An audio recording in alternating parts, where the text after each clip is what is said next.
Siis ihan yli koskettava tarina.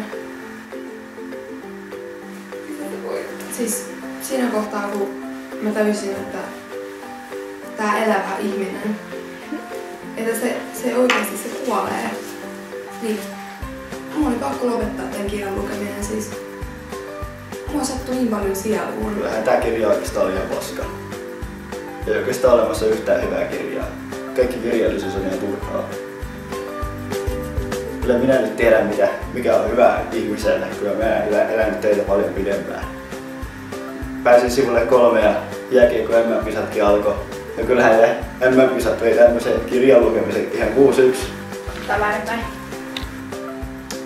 Siis mä yritin lukea tätä kirjaa, mutta mun mielestä oli jotenkin ihan sika vaikea. Tai siis kun tässä oli tosi paljon sanoja, että mä en ihan ymmärtänyt kaikkea. Tai siis kuunnelkaa, täällä on tämmöinen lause, että hän ponnistautuu istumaan. Et mitä se niinku tarkoittaa? Niinku hän ponnistautuu istumaan. Ei täällä kukaan istu.